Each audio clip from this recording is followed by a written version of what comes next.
In this video, we're examining another deeply disturbing case. Let's get started. At 6 p.m. on August 23, 2022, Alessandra Matteuzzi, who was 56 years old, was on her way home.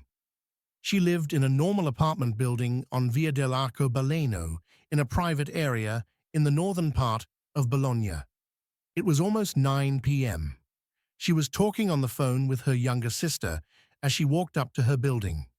There was nothing special about this evening. It was quiet and boring, like many others. Then things changed quickly and without any notice. A short time into the call, some disturbing sounds cut it off. Strange sounds, like rushing footsteps, dull thuds, and what sounded like a physical fight, could be heard on the other end of the line. It was easy to hear fear and panic in the screams that followed. Things got worse very quickly. First, the scary sounds got louder, then they stopped. The call was cut off quickly. Her sister didn't wait around. She called the police right away and tried to explain what she had heard. It was too late when the police arrived a short time later. At the entry to the building, there was a heavy silence. It would not be clear what had happened inside until later. It was in Italy that Alessandra Matteuzzi was born and raised. At the time of the event, she was 56 years old and worked as a salesperson at a clothing store for women. She loved working in the fashion business, which was a big part of her career. Clients and co-workers said she was always on time, careful, and polite. People liked her because she was polite, trustworthy, and calm. The people who knew Alessandra well described her as kind, caring, and emotionally aware. She was known for having a heart for others and naturally wanting to help them. She made it a point to stay in touch with her family, especially her mother, who lived in a care center and needed help all the time. Alessandra visited her often and kept a close mental connection with her, even though they lived far apart. During the 2 years that her father was seriously ill, her life was drastically changed. To the very end, Alessandra took on the job of full-time caregiver, helping him every day and giving him company and attention. She had a hard time getting back on her mental feet after he died. There was a big effect on my mental health. She shut down, avoided new connections, and turned down the advice of her friends and family to fix her personal life. Stefania, her younger sister, was still the person she talked to the most. Every day, they talked about news, plans, and fears. Their friendship was based on trust and a deep knowledge of each other. Alessandra went to Stefania when she had to make big choices or was going through hard times in her life. Another thing Alessandra did was use social media. In her pages, there were pictures from trips, events, and days at work. She posted pictures of herself wearing clothes, going on trips, and family events. She lived a quiet life, but she wasn't alone. Not like Alessandra, who lived alone. She just liked being alone and felt better with a calm, planned schedule. She didn't like loud parties or meeting up with strangers on the spot. Her group naturally shrunk after she lost her father, and as her mother's health got worse, but she didn't mind. Her days were filled with work, taking care of her mother, talking to her sister every day, and taking care of her pet. Life felt safe and steady because of that steady beat. Things changed, though, at some point. Someone came into her life through social media. They started by being nice and giving her mental support, but they ended up destroying her sense of safety and peace. Giovanni Pavani played soccer professionally and also modeled for fun. He was born in Agrigento, Sicily, and was 26 years old when he met Alessandra Matteuzzi for the first time. He was signed with a sports club at that time. His name wasn't linked to any public scandals or problems from the past. He looked good on the outside, with a good body, good grooming, and confidence. He looked young, full of life, and very much in touch with the modern world. Pavani was very involved on social media sites. There were posts from training classes, modeling jobs, and trips all over his pages. A lot of people, mostly women, liked and commented on his posts. He seemed nice, open, and easy to talk to. At first glance, he looked like any other young man, fit and stylish. There were no red flags in the way he behaved online. In fact, it helped build the picture of a man who was well-balanced and good with people. In the summer of 2021, Alessandra found his picture. They met for the first time online, which happens a lot these days. Even though they were 30 years apart in age, Pavani looked and behaved like an adult. From the start, he showed real interest and was able to have deep conversations. Alessandra wasn't looking for a new relationship, so the link came as a surprise but didn't make her feel uneasy. At one point, he talked about having health problems in the past. The fact that she was weak touched her. Later, her sister Stefania said that Alessandra's ability to understand how others felt was a big part of how close they felt to each other. Over time, they started talking to each other more often. They talked on the phone, texted, and sent photos to each other a lot. He would ask her about her day, tell her about his workouts, and talk about his success. His voice was warm, and at first, it seemed a little shy. For being understanding, he thanked her and told her how much he liked keeping in touch. Everything felt real and honest, and it was just like any other day. Pavani was nice, cool, and interested when they finally met in person. He didn't seem rushed or eager. He came from another place just to hang out with her for a few days.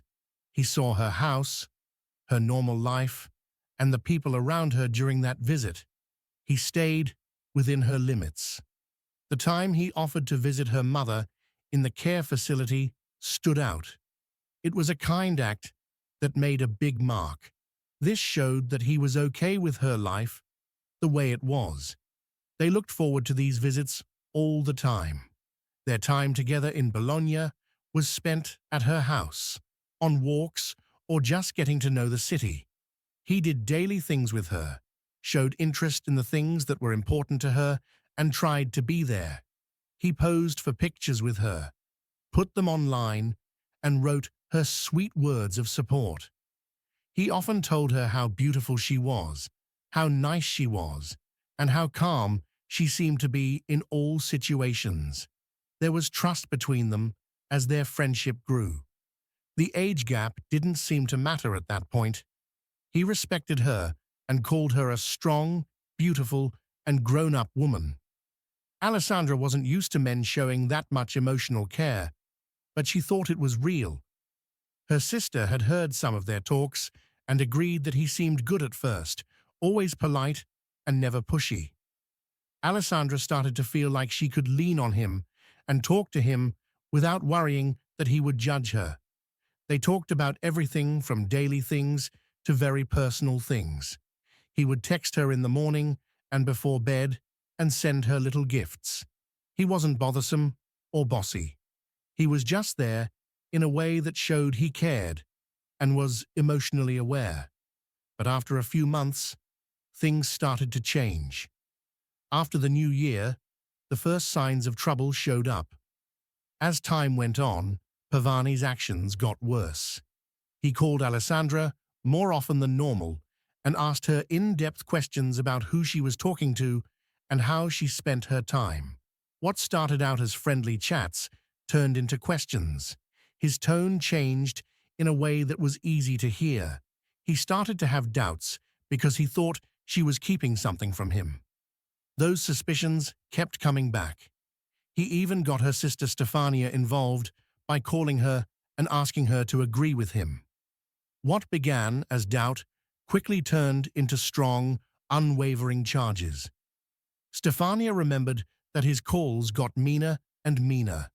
To get his point across, he would yell, make charges, and not listen to anyone else. It got emotionally draining to talk to him. In the end, Stefania stopped talking to them. Alessandra didn't do the same thing right away. She kept talking to him, hoping that things would get better even as they got worse. She tried to calm things down instead of getting into a fight. Pavani, on the other hand, started to break more and more rules. There was no longer any trust. Every time she talked to other people, he got jealous. Even posts that were not offensive caused arguments on social media. He wanted to know why people liked and commented on things. Things were getting worse in the relationship. He would call her in the middle of the night, send her texts for no reason, and make things seem like they were emergencies. His behavior became unpredictable, going from angry rants to frantic attempts to say sorry. It became clear to Alessandra that she was losing control of things. She still couldn't see a clear way out, though. He was deeply involved in her daily life, both mentally and physically. Early in 2022, Giovanni Pavani's actions got worse than just being upset. She found out that something was wrong with her online accounts after one of his trips to Alessandra's house. Her email and social media accounts would no longer log her in. When she tried to get back in, she saw that the new passwords had names and sentences that were very similar to Pavani. That made her think he had gotten into her computer and changed her account information to take over. It didn't end there, though. What he did, it wasn't just a digital disturbance. At the same time, Alessandra found out that her WhatsApp account was tied to a device she didn't know about. She looked more closely and saw that someone had put spyware on her phone. This was software that let them listen in on her conversations, read her message logs, and see who she was talking to at any given time. What this meant was that Giovanni Pavani had been watching her from afar. He was watching what she did online and getting to her private data without her permission. This wasn't a coincidence. It was a planned and organized way to track someone online. When Giovanni started talking about things from her private talks, it confirmed what she already thought. He seemed to know exactly when and with whom she had talked. Even though she hadn't talked to any other guys, he said she was messaging them. His claims were based on how he saw things, which made me more and more suspicious.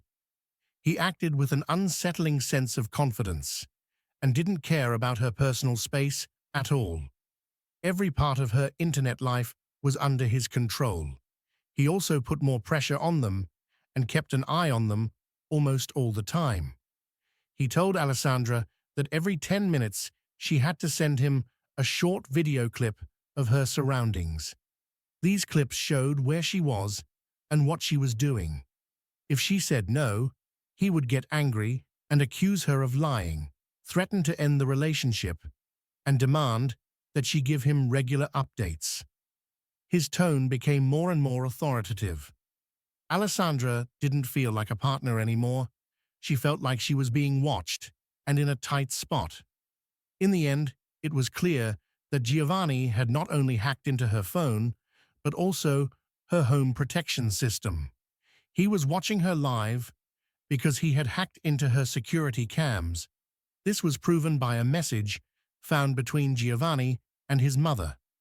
He sent her a picture of Alessandra that was taken from the security feed at her house. It was another violation in a trend that was getting worse. He had gotten so close to Alessandra that she had no idea. In the second half of 2022, Giovanni Pavani's actions turned out to be very hostile. He started following her around in real life as well as online. She started getting home from work without notice, and he would wait outside for hours, watching her windows for her to come home. Even in her own neighborhood, she didn't feel safe anymore. His neighbors often noticed him. One resident said they saw him trying to get into the building. Someone else saw him on top of the building. Someone in Alessandra's neighborhood was told not to open the door if they saw Giovanni outside. The people who made these requests were always scared. She was no longer sure if he would stop at spying. He was no longer hiding what he was going to do. He finally started hurting Alessandra's things. It happened that someone broke into her car. There was a case where the wire for the car's lights was cut. He also played with the electricity in her flat by unscrewing fuses to turn off the power. These actions were used as an excuse to drag her outside and have a face-to-face conversation without anyone else there. He wanted to make her feel like she had to face him. So she turned around and did it. It became normal for things to break, people to yell, and signs of physical fights to happen. People who lived nearby said they heard loud fights and heavy banging. He lost any self-control he might have had because he was jealous and needed to be in charge all the time. He broke all the rules. In one case, he went back up on the roof and tried to break into her house. This happened after she stopped letting him in. His actions were becoming unpredictable and dangerous. Alessandra's mental health got much worse very quickly. She was scared every time she went near her house, opened a window, or walked down the hall, and she was always anxious. Her bag started to hold pepper spray, which was something she had never done before. People who knew her well heard that she was afraid to go home. She felt panicked all the time. Alessandra sometimes stayed with her sister to feel at least a little safer. Stefania made her feel welcome, even though she was very uncomfortable.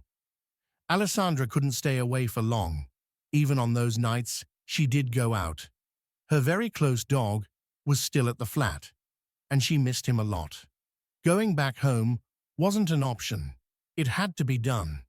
Because she couldn't leave her place fully, she was open to harm. It meant she could never really get away from Giovanni.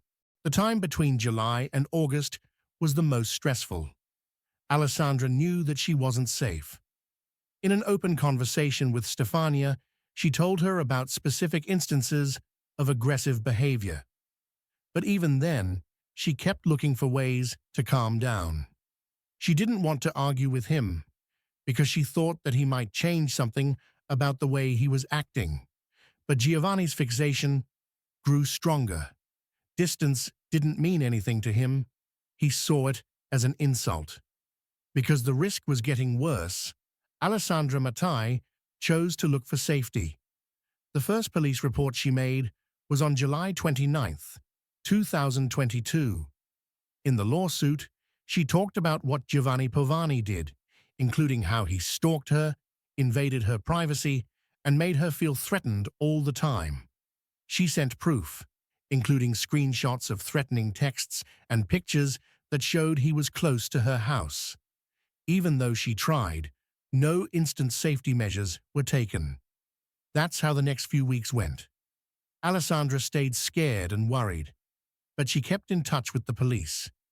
She went back to the station on August 3rd with more information. She gave more proof and information about the ongoing threat. Even so, the study was still in its early stages. No choices were made about how to keep everyone safe. She sent in another report on August 8th.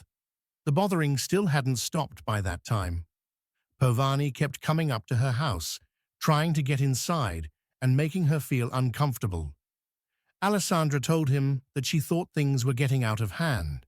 She wrote down specific events like power outages, damage to her car, and attempts to break in.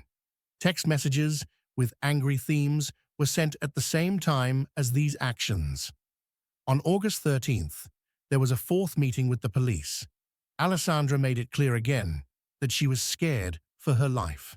She said Giovanni was still following her around, getting in the way of her daily life, visiting her at home, and using technology to keep track of her.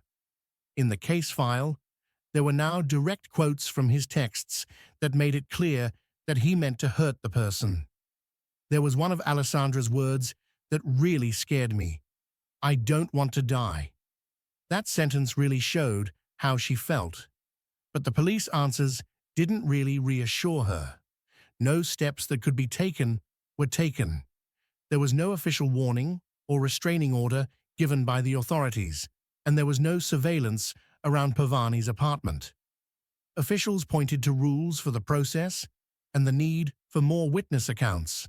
Still, Alessandra had already given a lot of information about break-ins, stalking, property damage, and tampering with the electricity in her house. Investigators had to wait longer than planned because witnesses were on vacation. The process went more slowly because of this. Some people working for the prosecution said that her report didn't show an instant threat to life because there had been no cases of direct physical harm. They saw it more as a stalking case than a serious threat. The issue was not seen as urgent by the authorities. In the end, that point of view would be very important in what happened next. She did everything she could to keep herself safe. She asked for help, wrote things down, and warned about the possible risk. The events were happening quickly, but there was no one who could have stopped Pavani from acting in an important way. There were no special orders or rules for keeping an eye on things. She kept living in fear, always getting ready for the next bad thing to happen. After the fact, Alessandra's family raised major concerns about what police did. Her family and friends thought that the terrible event could have been avoided. From a rational point of view, it was clear that things were getting worse. Giovanni Pavani's behavior had changed from being obsessive to being openly scary. He did things on purpose, over and over, and in dangerous ways. At the management level, however, there was no real help. It was only 3 days before the event that Pavani made a list on August 20th, 2022. In the end, it was found in the Notes app on his phone. The list named certain things, like duct tape, a hammer, rope, or handcuffs. He also wrote down steps, like pretending to have a chat with Alessandra, getting her to let him in, and making sure he had the right tools. These entries made it clear what he was trying to do and how much thought went into it. This wasn't a temper tantrum on the spur of the moment. It was a chillingly planned action. His plans included getting ready physically. On August 21st, Pavani left Sicily, where he had been doing soccer-related things, and went to Senegalia, saying it was for personal reasons. After that, he went to Bologna and got there on August 22nd.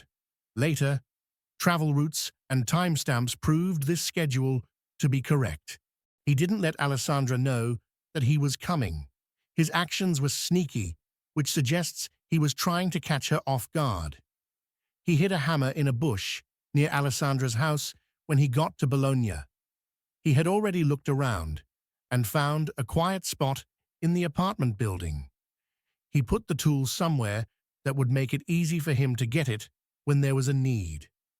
Being able to see this far ahead of time is a troubling trait.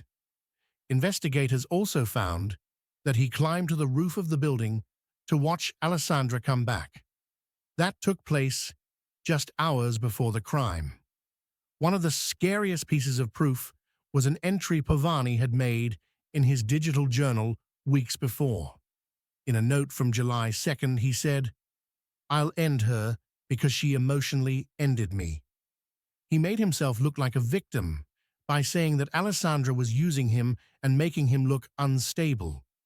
The message went on to explain why his plan was right and showed that he knew exactly what was going to happen. "I'm sure I'll go to jail. This note will tell the police what she did to me," it said. It was very clear. He made up his mind a long time ago, and what happened next was a planned attempt to take back control. Mario Pavani was already in Bologna on the morning of August 23rd, 2022. He got there the day before and didn't tell anyone. He was in town, but Alessandra didn't know it. He stayed in the shadows all day, and watched her move. From somewhere near her apartment building, he watched for the exact moment she came back home. He had earlier put the secret hammer away and made sure it was easy to get to. Around 9 p.m. that night, Alessandra walked up to the front door of her building. At the time, she was talking on the phone with her sister. Pavani moved because he was already close by. From that point on, things moved quickly. It was Pavani who closed in on Alessandra as she got to the front door. He was right next to her in a matter of seconds. While her sister was still on the phone, she heard Alessandra's voice change dramatically, followed by the clear sounds of a fight. Hearing the call recording and hearing from witnesses, it sounds like Alessandra tried to protect herself, but the attack happened quickly and violently. Pavani went to get the hammer and hit her. The first blow was so strong that the tool's metal head came off of the handle. They didn't stop when the hammer broke apart. He kept hitting Alessandra with his hands, hitting her in the head and body. Once inside, he took out a heavy cast-iron bench near the front door and used it as a weapon. He hit several times with it, finishing the attack with a lot of anger. The autopsy revealed that Alessandra had at least 20 different injuries, many of which were deadly. The injury hurt her head, chest, and arms. The report also said that she had several broken bones and that there was proof that she had been dragged across the ground. Pavani didn't try to run away, even though the screams and rising noise caught the attention of nearby residents. He stayed at the scene. When the police got there, they saw him sitting quietly near the front door of the building. Later, police officers said that he didn't show any signs of fear or anger. He didn't fight being arrested. When asked, all he said was, "Good thing you came." People said he was calm and aware at all times. Alessandra was taken to the closest hospital in serious condition, but her injuries were too bad for them to help. She died just minutes after being found. The types of wounds, the amount of them, and the force used to cause them led the police to say that Pavani had committed a very cruel crime. He didn't try to get away, hide evidence, or make the crime scene look like it was a mistake. Everything pointed to an act that was planned ahead of time. People who lived nearby and saw the last moments said he moved quickly, decisively, and without hesitation. Some people tried to help, but they couldn't get to her in time. Alessandra's sister called 911 right away because she was on the phone with her during the attack. Her statement was very important in figuring out the exact order of events. The attack only lasted a few minutes from beginning to end. After a long chain of events, starting with psychological pressure, stalking, and digital spying, this crime was the last straw. It was a fatal act of physical aggression. There were no signs that Pavani was losing it or going crazy on the day of the attack. His actions were cold and planned, and they were in line with what he had written in his digital diary earlier. Giovanni Pavani was taken to a mental hospital after he was arrested. He did not show any regret. He decided not to say anything during the first interview, using his right to not testify. Later in the probe, he said a few things that weren't asked of him that were meant to put the blame on Alessandra. He said that he felt betrayed and mentally destroyed, and that his actions were caused by his extreme distress. The crime had been carefully planned ahead of time, according to the investigators. Even so, Pavani's defense team pushed for a mental exam.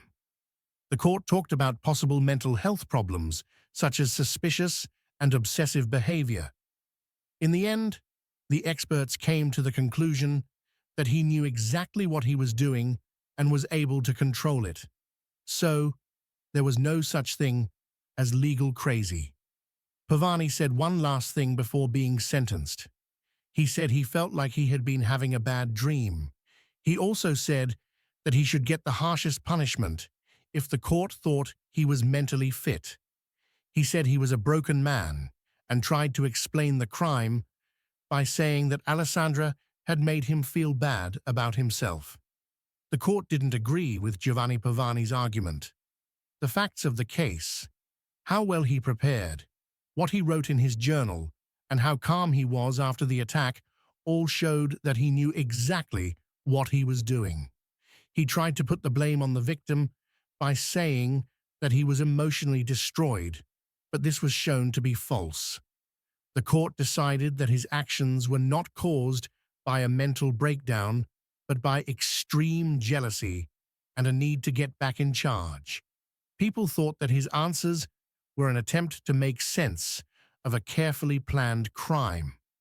Following Alessandra Mattiuzzi's death, the internet turned into a new place where people could fight. There were hundreds of comments on news stories about the case, and many of them put the blame on the victim. People didn't like Alessandra's age, how she looked, the clothes she wore, or the fact that she was younger than Pavani. Some users supported the attacker, saying that he may have snapped because he was tricked or because he was too easily hurt. One comment made a lot of people angry. If you looked at her, Donatello Alberti, who was in charge of the Italian arm of the Red Cross, you could understand why he was jealous. After getting a lot of negative feedback, he said, "Women should behave more modestly like our grandmothers did." This caused a national backlash, and Alberti was fired. Soon after, Alessandra's family made a complaint against 25 people who were responsible for the meanest online messages. Cyberbullying was the subject of a rare large-scale probe by the prosecutor's office in Bologna. The way people talked in public had changed into a new kind of violence, this time aimed at a target who could not defend themselves. On February 12, 2024, Giovanni Pavani was found guilty of following Alessandra Mattiuzzi around and hurting her. He got a life term in prison. In its ruling, the court stressed several factors that made the crime worse: planning ahead, extreme cruelty, and a lack of remorse. It looked at the pattern of stalking and psychological abuse that happened before the act as well. Both cases were heard at the same time by the court. It was up to all 25 people to answer. The case set a very important law standard for how to deal with cyberbullying. Jealousy-induced illusion, also called Othello syndrome in psychology, is a mental illness in which a person is crazy sure that their partner is cheating on them. When the relationship started to fall apart, Giovanni Pavani showed all the standard signs.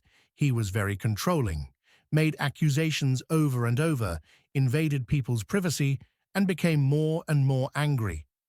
Unlike normal anger, this condition causes people to think about things over and over again, lose touch with reality, and not be able to critically reflect on themselves. In the worst cases, it can turn into violence or even death. Thanks for watching. If you found this story interesting, don't forget to like, subscribe, and hit the bell for more true crime documentaries. Stay safe, and see you in the next one.